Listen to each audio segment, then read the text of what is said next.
Chancellor Cook, President Sutton, members of the Board of Governors, senators, faculty, staff, members of the Nipissing University community, graduates, and family members, thank you so very much.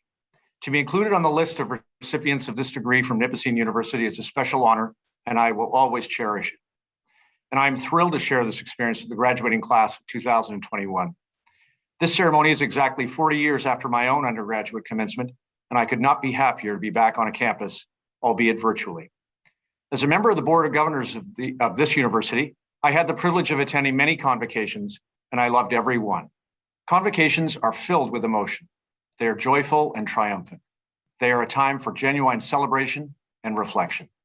My heart soared every time, and it does today, for you and your families, as we come together in a spirit of celebration to honor those who have earned their degrees. And earned it you have. Convocations mark the culmination of years of your hard work, sacrifice, and perseverance. The graduating class of 2021 has worked, sacrificed, and persevered to a whole other level because, of course, you each completed your degree during the global pandemic. You did it. With the help of everyone in the Nipissing University community and your friends and family, you got on with your courses, your research, your papers, and your examinations, and you succeeded. That is something to celebrate and to remember forever. This accomplishment is also a great investment that pays off in other ways. You are wiser and have learned a new way of thinking about issues. The world values your education too. Data from the Conference Board of Canada tells us that this degree means you will have better job market prospects, have a reduced risk of unemployment now and in the future, and enjoy higher earnings over the course of your working lives. I can feel the parents in the audience breathing a sigh of relief.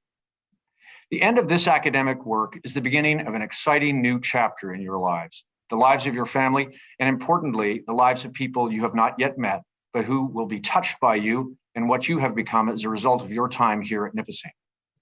This is an important and exciting period of your lives. So many opportunities, so many options. What you do now and what you decide now will determine the trajectory of your life. How has Nipissing University shaped you? What is different about you today as you graduate with a university degree compared to you, the person who began this journey? When you leave here, what will you do? I would like to share some suggestions for you to think about as you leave here that I hope will maximize the impact you can have as you approach the exciting life that lies ahead.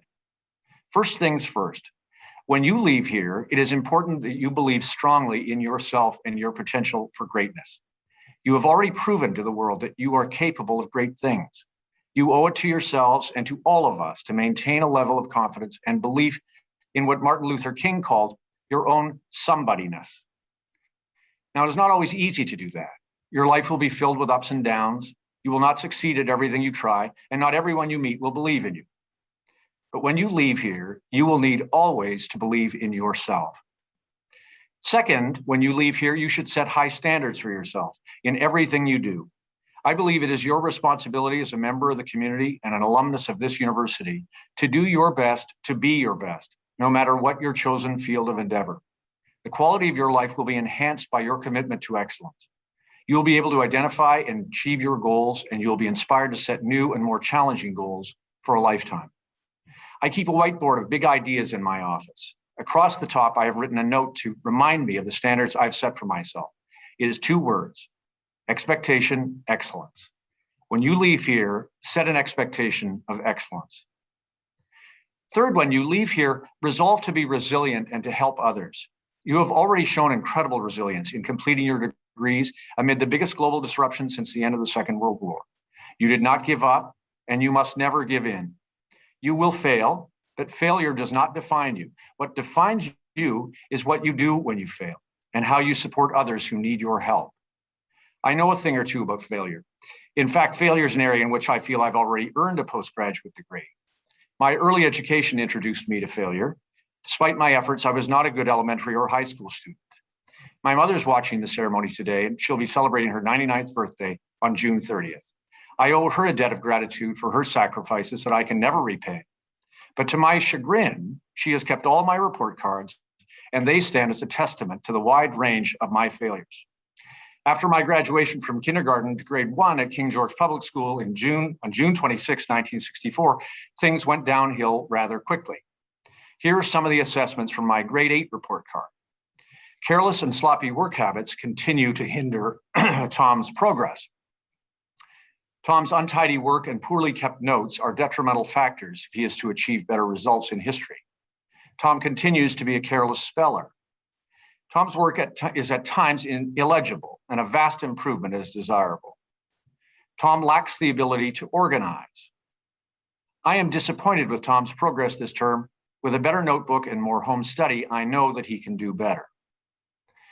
I failed courses in high school and spent 2 summers in summer school making up lost credits.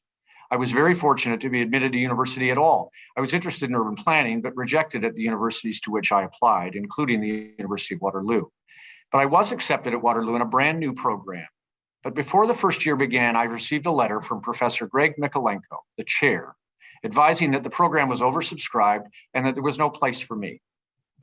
When I called him to explain my plight, he helped me enroll in the geography program, which fortunately still had some places.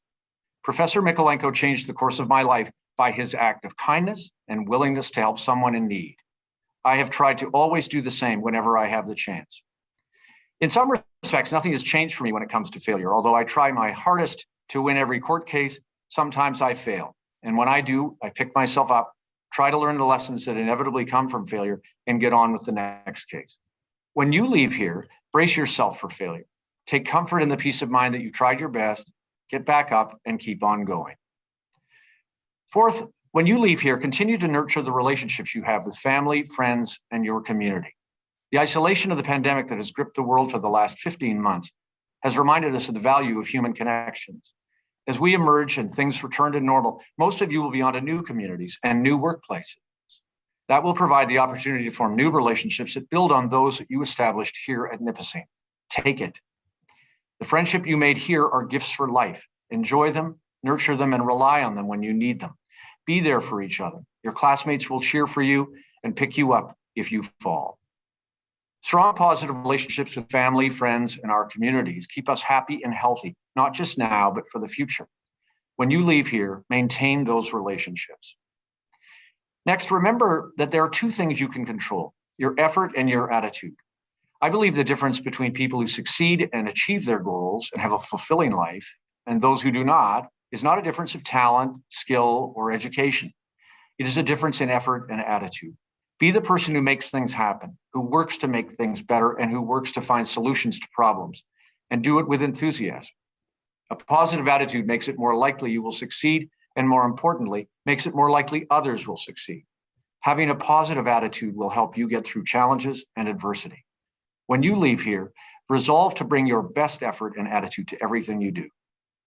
Finally, when you leave here, remember to give back.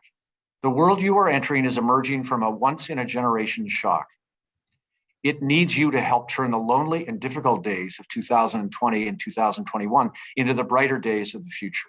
You have shown you are capable of that kind of leadership, and I have every confidence that you are ready for what lies ahead. Believe it. Congratulations and good luck.